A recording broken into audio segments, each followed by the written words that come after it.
Oi, eu sou a Cat, de Paixão Literária, e no vídeo de hoje eu vim contar pra vocês se eu acho que vale a pena ou não ler Além da Porta Sussurrante, sem nenhum spoiler.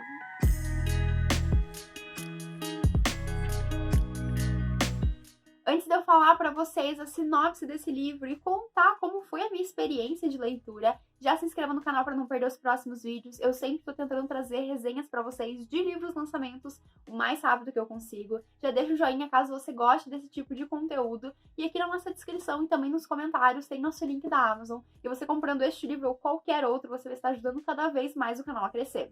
Esse livro aqui é o novo livro do mesmo autor de A Casa no Mar Cerúleo. Outro livro que tem resenha aqui no canal, que foi lançado ano passado. Caso você queira saber a minha opinião completinha sobre este livro aqui, vou deixar nos cards na descrição do vídeo a resenha desse livro aqui.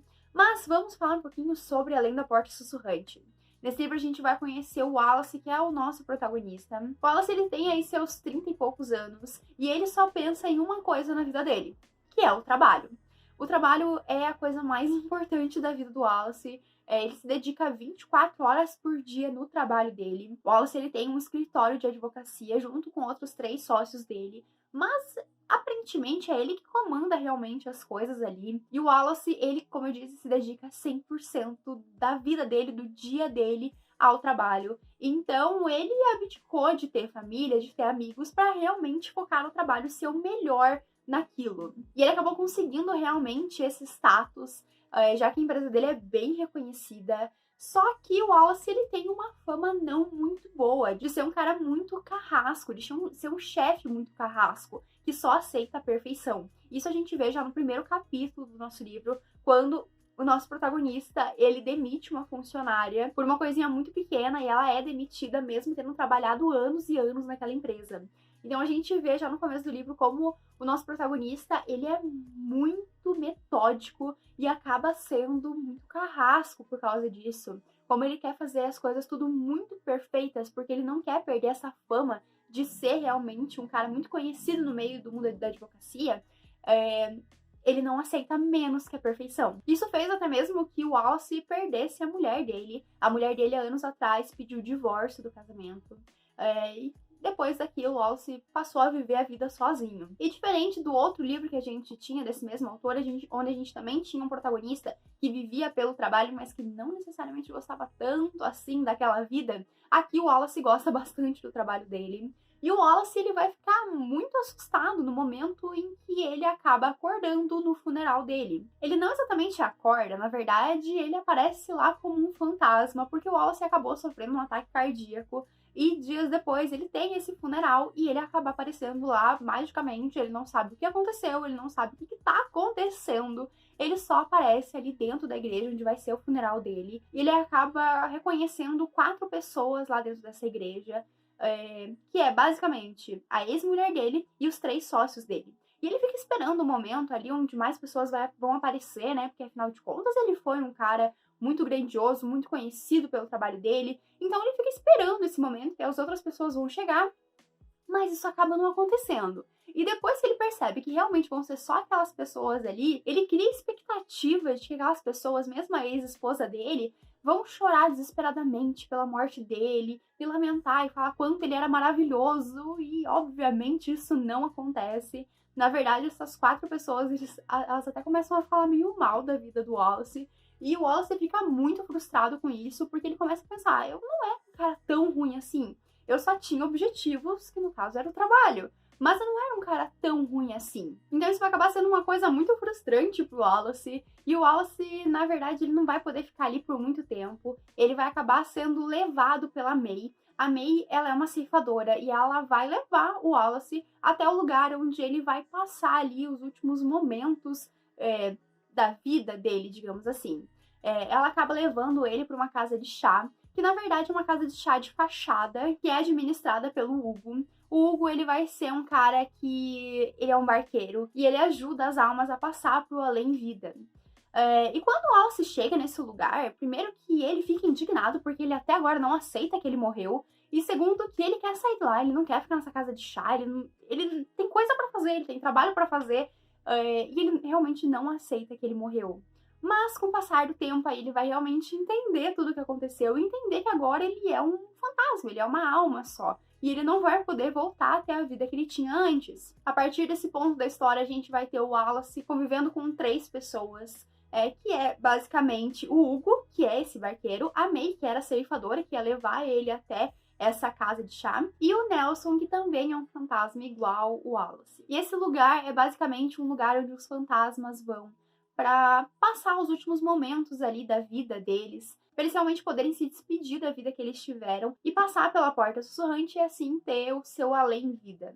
O que tem depois dessa porta, nem o próprio Hugo sabe. O Hugo, que em teoria teria a maior parte das respostas, nem ele sabe responder exatamente o que tem atrás dessa porta. Mas os fantasmas, eles não são obrigados a passar por essa porta em nenhum momento. Eles vão ter o tempo deles e quando eles se sentirem à vontade, quando eles se sentirem em paz, aí eles passam por essa porta. A sinopse do livro é basicamente essa. O Wallace tendo que ficar nessa casa de chá por um tempo, e realmente talvez fazer as pazes com quem ele foi, com quem talvez ele deveria ter sido, com a vida que ele teve.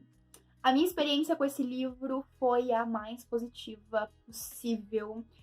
Quando eu vi que esse livro ia ser lançado, eu fiquei bem empolgada, mas logo em seguida eu fiquei com um pezinho atrás, porque algumas pessoas que eu levo muito em consideração a opinião delas falaram que não gostaram tanto assim desse livro quanto Na Casa do Marcerulho. Então eu fiquei com um pezinho atrás, mas a sinopse me deixou muito empolgada para ler esse livro. E eu fui ler esse livro assim, com o meu coração aberto. E meu Deus, que história!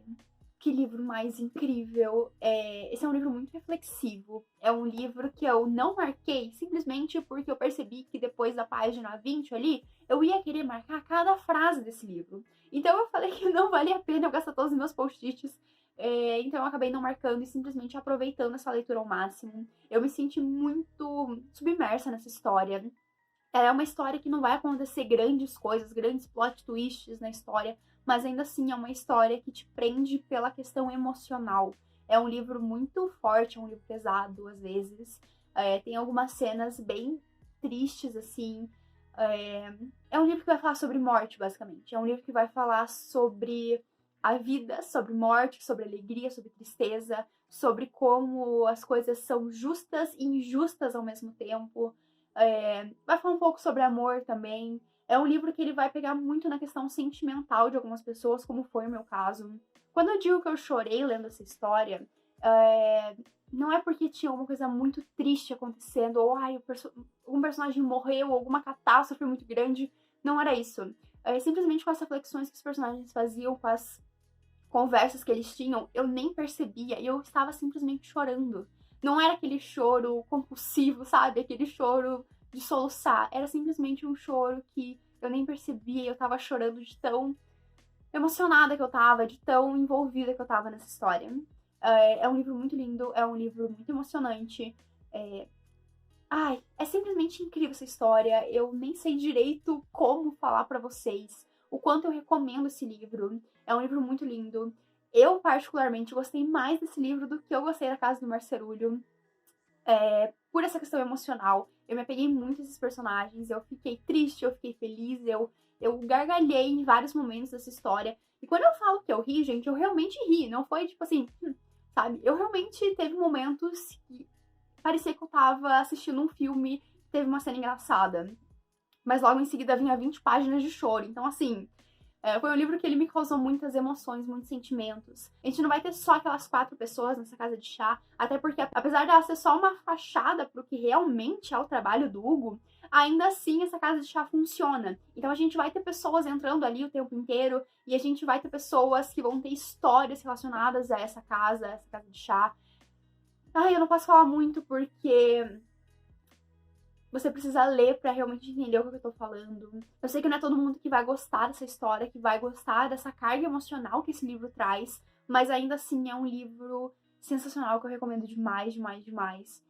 Apesar de não ter tanto a ver, assim, eu acho que pessoas que gostaram de A Biblioteca da Meia-Noite, pessoas que gostaram de Os Dois Morrem no Final, vão gostar desse livro aqui. Não exatamente por ser histórias parecidas, até porque cada uma segue um caminho bem diferente, mas ainda assim as reflexões que elas fazem sobre a vida, sobre a morte, sobre o que você faz com o tempo que você tem, sobre como você quer chegar no fim da sua vida, tudo isso é lindo, é emocionante, é triste ao mesmo tempo, e eu acho que esse livro ele vai servir muito bem para pessoas que gostaram desses outros 2 livros que eu falei pra vocês. Esses 2 livros eu gostei demais, então eu senti que pessoas que gostam desse tipo de história vão gostar desse livro aqui também, que foi o meu caso. Esse livro pra mim foi um dos melhores livros que eu li esse ano, eu acho que tá no top 2, só perde pra um livro que pegou muito nos meus sentimentos aí. A única coisa que eu falo sobre este livro aqui é, por favor, não leiam a sinopse desse livro, porque o que acontece? Eu li a sinopse, mas assim, dei meio que uma esquecida. Enquanto eu tava lendo, eu já tinha passado a metade do livro e eu percebi que tinha uma coisa que eu tinha lido na sinopse que ainda não tinha acontecido.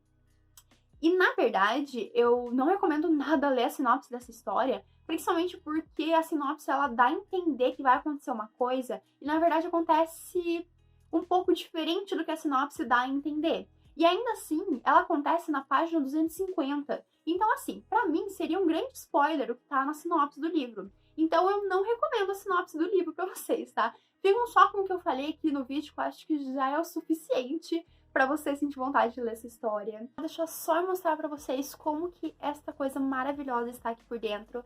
Que no vídeo de unboxing, que eu vou deixar nos cards na descrição também do vídeo, eu falei pra vocês que aqui na resenha eu ia mostrar como tá esse livro por dentro, que tá simplesmente a coisa mais linda desse mundo.